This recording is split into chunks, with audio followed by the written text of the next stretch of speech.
नमस्कार मित्र आणि मैत्रिणींनो, वेलकम टू माय चॅनल. सावळ्याची जणू सावळी आजच्या भागामध्ये हे दाखवलं गेलं आहे की ते चंद्रकांतने अखेरकार ते सावळीच्या गाण्याचं सत्य त्याच्या कानाने डोळ्याने सगळं काही पाहिलेलं असतं.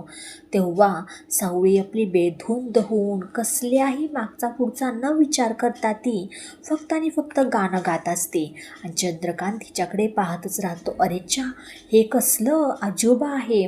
ताराही गाते, सावळी गाते, नक्की कोण गाते त्याला कोण काय कळत नसतं. शेवटी चंद्रकांतला माहीत पडतं की सावळीच खरी सिंगर आहे, गायिक आहे. तिच्या म्हणतात ना, गळ्यामध्ये एक प्रकारचे एक छान आवाज आहे आणि ती तारा फक्त आणि फक्त तिचे आवाजावरून फक्त आणि फक्त तिचे म्हणजे तोंड हलवत असते. हे सगळं सत्य चंद्रकांतच्या समोर आलेलं असतं. जेव्हा सावळी गाणं संपल्यानंतर हात जोडते, विठुरायाचे आभार मानते, तेव्हा ते खिडकीकडे पाहते तर काय चंद्रकांत तिच्याकडे पाहत राहतो आणि सावळीला काय बोलावं काय नाही ते अजिबात त्याचं काही कळत नसतं. शेवटी चंद्रकांत म्हणतो की अगं सावळी, तू गातेस? तोपर्यंत सावळी म्हणते, हो बाबा, मी गात आहे. आणि शेवटी सावळी म्हणते, हे सत्य तुम्ही कोणालाही सांगणार नाही, द्या मला वचन. तोपर्यंत चंद्रकांत म्हणतो, नाही सावळी, तुला सगळेजण इनावतात की काय कला आहे तुझ्यात, काय आहे काय. सगळ्यांना हे सत्य मी घरी गेल्यानंतर लवकरात लवकर सगळ्यांसमोर आणणार आहे. पण सावळी म्हणते, नाही, बहिरळी माईच्या शब्दाच्या बाहेर मला जायचं नाही. शेवटी तुम्हाला माहिती आहे सगळं काही मी पहिल्यापासून सांगते. नक्की हे गाण्याचं कारण काय आहे आणि तारा का गात आहे, कशासाठी, सगळं सत्य हे सावळी सांगणार. तोपर्यंत तिथे आपला सारंगी येतो. सारंग सावळीला शोधत असताना सावळी पटकन बाहेर येते.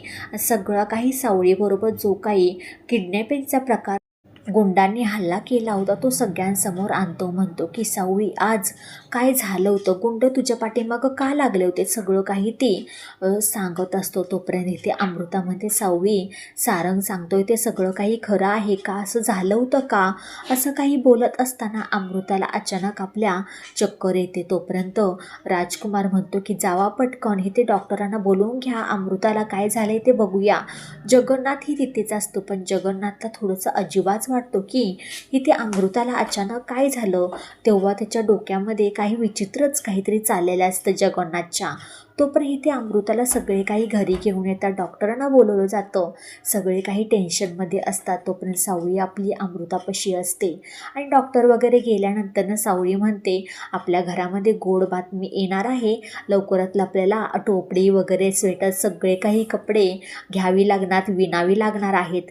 तोपर्यंत राजकुमार म्हणतो, अगं सावळी, असं काय बोलते, सगळं स्पष्ट सांग ना. अहो, गुड न्यूज आहे, आपल्या अमृतावहिनी आई होणार आहेत. असं काही बोलल्यानंतर राजकुमारच्या चेहऱ्यावरचा आनंद, इथे तिलोत्माच्या चेहऱ्यावरचा आनंद, तो सगळा काही गगनात मावत नसतो.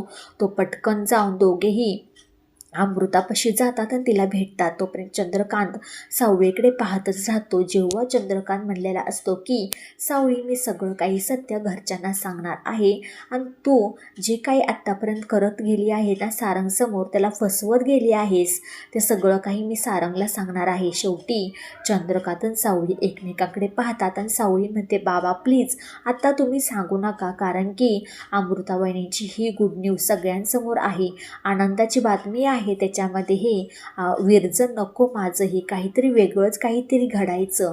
तोपर्यंत चंद्रकांत तारा सावळी हे तिघीजणी साईडला येतात आणि म्हणतात की चंद्रकांत ताराला म्हणतो, तारा, जे काही मी आज बघितलं ते सगळं काही सत्य आहे का, आणि तू माझ्यापासून काहीही लपवायचा प्रयत्न करू नकोस, मी सगळं काही माझ्या डोळ्यांनी पाहिलं आहे.